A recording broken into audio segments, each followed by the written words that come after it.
welcome back to the channel. Today I want to review and compare these two pieces I really thought that I wanted to compare these two once I was lent this piece on the left there by local supporter and enthusiast Jeremy. So shout out to Jeremy for lending me this particular watch. So we have here two quite popular Seiko divers. Let's just introduce the pieces as we go here.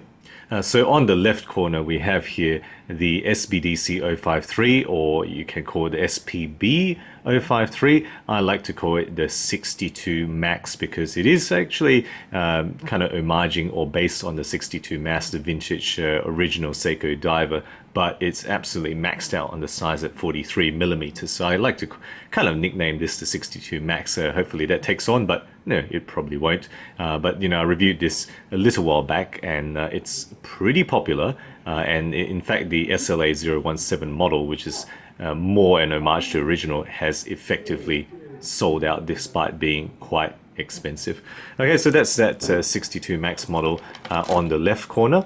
On the right corner, what we have is my Shogun. This is the SBDC029, reviewed sometime last year, I think. Quite popular review, and certainly a watch that is very popular and does get wrist time even to this day. For me, it is actually a keeper in titanium, so it's really really one of my favorites still, I would say. So what we have here, two very popular Seiko dive models, the newer 62 Max, which is the update of the 6217, versus the more established favorite, which is the Shogun model. They are both Diver's 200-meter watches, as you can see on the dial there. They both have screw-in case backs, of course, and I'll just show you the pretty good looking case backs there. Screw-in crowns for ISO 6.25, 200 meter water resistance, 120 click dive style bezels, and both have awesome Seiko Lumi Bright. One is in the usual 316L steel, and the other one is in durable titanium, and they both have the 6R15 movement. Right, that's what they have here. The MSRPs, well, look, the one on the right, now this is a strap code bracelet, and I'll put links to the products down below here. Of course, I would like to pretend that this is the one on the bracelet. You can only get the blue one from Nomon Watches, but you can get the black model in bracelet elsewhere. MSRP 1000 USD, sale price realistically you can get this for around 800 USD. MSRP for the Shogun, on the other hand, is 1200 USD, realistic sale price around 900 USD. So about $100 more for the Shogun titanium. All right, so let's just get into the categories on this head-to-head here. Caliber, right, that's a non-sequitur, right? It's not really an issue. They both have the 6R15. They're both excellently regulated, I have to say. Both of these watches run within +2 seconds per day. Excellent on the wrist. Okay, so let's just move on to the next one then. All right, so case and bezel. Now, I think they both have really good cases. I like the cases on both these watches, but the 62 Max, it is just a little bit better. I think it's got Zaratsu polish, or at least that's what I've read about this, right? So that high polish on that mirror finish there, and transitioning onto that brush surface is very well done, very sharp there, and it just stands out on the in hand, on wrist, particularly in sunlight. This stands out on the wrist, and I have to give the mark to this in terms of the case finishing particularly. I mean, I think the case design, they both are pretty darn outstanding, but it's just the overall finishing is a little bit better, as well as the bezel. I think the bezel is a little bit more original. The Shogun's one is slightly more derivative, I think. A lot of watches look like this, and the action, I would say, is better on that one as well. This one has a slight bit of black play. It's a bit loose for a bezel, and that alignment, there are some alignment issues on the Shogun, whereas this specimen doesn't have any alignment issues there, right? Just buttery smooth in terms of the bracelet, right? You can barely hear that. It's just a very nice turning bracelet is what I found, whereas this one, a little bit tinny, to be honest. I love this watch, but this bracelet is probably one of the weakest aspects of this particular model, or at least my one, I find. Okay, so case and bezel, I have to give the mark to the 62 Max or 62 Max, 9 versus 8 here.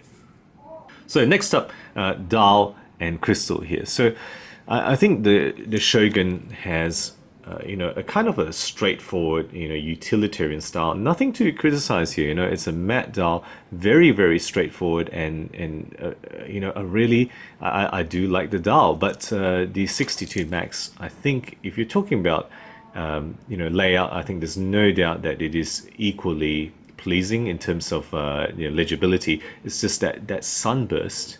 And it plays better in sunlight, but that sunburst is pretty outstanding. I really love looking at that, and therefore I have to give it an extra mark. It just has a little bit more punch in terms of the dial. This one has a matte black, nothing wrong with that, but I think I just like that a bit more. It's slightly subjective. I think it's harder to make that nice sunburst, so I'm giving that an extra mark. Crystal wise as well, this has a domed hard legs. This one has a domed with box edge sapphire. So again, I'm going to give a mark to the 62 mass here, or the I guess the SBDC053. So extra mark there. Dial versus crystal, it's 8 versus 7 for me. Okay, moving on to the bracelet. So again, I'll say that this is not an original Seiko bracelet. I don't really have that to compare. But what I know about the bracelet in the Shogun is that it's got the typical Seiko weaknesses, right? It's got a solid end link, but it's actually push pins. It's got pressed metal keeper and a pressed metal clasp construction with pressed metal arms, right? So all this is relatively weak. What I can say with, in terms of researching the bracelet that comes with the 62 mass is that, yes, it's got all those weaknesses with push pins and pressed metal clasp, but it does have more solid arms. So I do have to give that a slight extra mark there. In terms of finishing quality, I'm sure it's roughly the same, or if they do for Zaratsu, that one would be better on the real Seiko bracelet. So I think I've got no doubt the real one would be better. So it's not fantastic, it's got weaknesses. I've given it 7 versus 6 for the Shogun, because I really think that class is the weakest part of this entire watch. Okay, moving on. Quality. Now, I think this is actually quite difficult to separate, to be honest, but I think the 62 mass overall is, it takes the edge because it's got that Zaratsu finishing, whereas, to be fair, titanium is a lot harder to finish. To get polished surfaces, transitioning is tough. They've done that on the bracelet, but the case is all brushed. It doesn't quite stand out as much. It's got that grey look. This one has got that high polish. I think quality-wise, this one shines a little bit better. In terms of bracelet alignment, or I should say dial and chapter ring alignment, this one doesn't have issues. This one, I think the bezel actually doesn't line up 100% there, okay? It does you can kind of get it to sit with a bit of play or up the middle, but it actually does sit slightly off, whereas this one I think is a lot more centered. The other thing I'll say with this one, it does have some bracelet fit issues. That's there's a bit of slide play there, and I'm just not that happy with the way that there's a slight play and looseness on that end link there. So it's a little bit of issues. None of that is a deal killer. I still love the Shogun, but I have to give the quality mark. Again, 62 Max takes it, 8 versus 7. All right, style-wise, this is the most subjective category. I'll be the first to admit that. And I'll say, in terms of the Shogun, I prefer the dial layout with the circles and the obelisks, as well as the handset, right? I do prefer that, but I very much like the sunburst of the 62 Max here. I think they both have great cases. And the bezel, I would say that this one is actually slightly better. There's a bit of a coating there. They say it's DLC, or some people have said it's DLC. There's a little bit more punch there in terms of reflectivity. This one is just an aluminium bezel. So, it kind of evens out to me in terms of style. Let me know what you think in terms of these two watches for the style mark. I've given them 8 out of 10 for both, so it's a tie here. Performance? Okay, so another tie here. Look, I don't think you can separate these. They both have fantastic lume, right? Great Lumi Bright, of course. They're both excellently designed ISO 6425 divers, and they are both regulated extremely well on those movements. I can't separate the performance mark here. It's going to be 9 out of 10. Very good dive performance for me on both, right? That's really my thoughts about performance. I'm not going to say any more about that. Next, durability. Right, okay. So the 62 Max has sapphire crystal on the top. Okay, so that's in terms of, I guess it's not so much durability, but at least in terms of wear and tear, it's going to scratch less than the hard legs that Seiko divers tend to come with. And that also does have that, what they say is a DLC coated bezel, so that should wear better than the aluminium. But the Shogun has titanium, and titanium objectively in terms of durability measure is definitely better than steel. They both have die shield coating, so I think because this is titanium and you pay slightly more for it, because of all the costs of making titanium, I'm going to give the mark to the Shogun here. They're both pretty good, but titanium wins over steel, I think. So 9 for the Shogun, 8 for the 62 Max for me here on the durability scale. All right, next up, second last, value. Guys, in my opinion, I think this is even. Why? Well, I think, look, these are not the most fantastic value you can get out of Seiko, which is why I've given it 7 out of 10 and not higher than that, right? They're actually relatively high up on the scale, right? Nearly $1,000, whereas Seiko starts at, below 100, what have you. So they're not at the value end of the Seiko scale, but, for what you get, ISO 6425 sapphire in the watch on the left with the 6R movement on these. This is what you kind of expect to pay for what you're getting in these watches.